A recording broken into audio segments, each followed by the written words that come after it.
Hello everyone. I am going to talk about one of my all-time favorite childhood games. I started playing this when I was, like 6. I'm sure it was way older than that. It was on Wild Tangent Games or something like that. Wild Trident, I don't know. But I was a total noob when I started out playing it. I'm just going to go over, I'm not really going to play through it. Let me know in the comments if you want me to if you want to see me play through it. If you want me to try it on a hard difficulty or whatnot, let me know down there. I'm just going to go over the 3 different sects in the the shaper faction and their different advantages, disadvantages during the gaming. I've been playing a little bit recently to try and break the rust off, but I mean, yeah, whatever. Let's start with the shaper. The shaper was my favorite and the thing that I picked the most when I played. Shapers rely almost entirely on creations. Now, thud friendly health 228 out of 228. That is very, very strong. Now, this is the first game, and the leveling system is a little funky for some reason. With the other ones, as you spend points, stuff gets more expensive. With this one, it's a lot different. It stays the same. I don't know if it's a bug in my game or what, but I've managed to somehow get battle shaping up to 10. So, anyway, as I was saying, they rely almost entirely on their creations. If we take a look at their dexterity, they have 2, which means that you're not going to hit your targets that often. And if you can see your health comparative to my thuds, I am a walking sponge. My armor's pretty high, but that's because I'm well equipped. But when you start off early game, you're going to start off with like 13 health, 14 health, somewhere in there, depending on what you spent in your endurance, which I'd rather spend it in intelligence and get the essence boost later.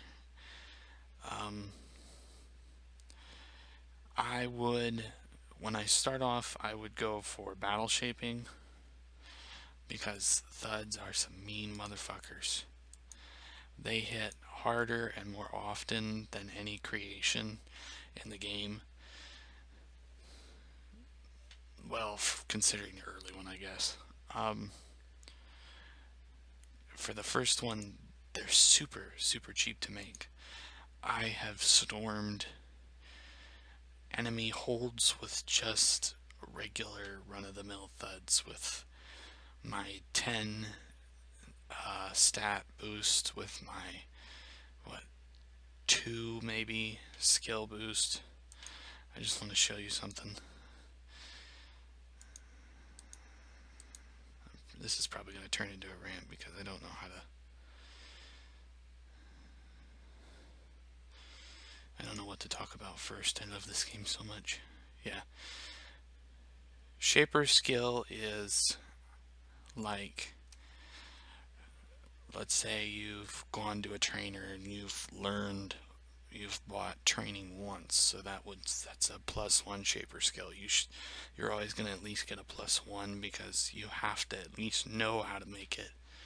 So you're always going to at least get a +1, and then the knowledge of the ability is whatever area the creation falls under, plus that, however many you have. As you can see, the thud has 228. Not much of a difference in health, but I can tell you that they hit about the same. They do about the same damage.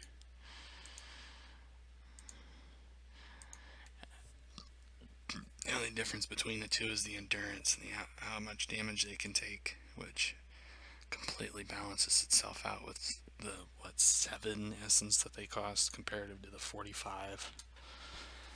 I can buy maybe 3 or 4 for the battle office cost. Anyway, as you use the shaper, you're gonna notice that you can't A, hit your targets, B, do very much damage at all. It doesn't really matter how much you buy in battle magic skill, because as you can see, 6, and I still don't hit at all, and that's because of the dexterity. You're better off, if you want to be more of a fighter, you can go for dexterity, but it might cost you some intelligence. Yeah, whatever. Anyway, as I was saying, it's probably better to focus on making big, strong creations as your mobile fortress, and building up on blessing and mental magics to support them, because you're not going to be able to attack your opponents directly. You're only going to be able to support your creations. And that should carry on. That should be your early game strategy and onward into your late game strategy when you're playing. Another thing that I've noticed is in this game there's mages that the Shoi, I think that's how it's pronounced, that they send out, and they have split attacks where the first bolt will engage whatever they went to attack, and then one will go to whatever's next to it, and the other one will go to this. Just when you see guys like that, stay the fuck away from your guys, because they do about 50 to 60 damage, and as you can see, my character has 60, as I pointed out earlier, and I think I have some equipment that upgrades that ups that a little bit. I don't know. 10 armor.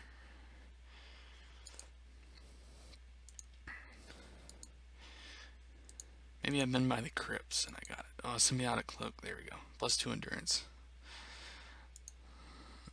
So, yeah. Anyway. So, the basic overview: use strong melee creations, maybe some missile creations to back them up, and use your speed, your war blessing, your protection to try and reinforce the attacks that you send out.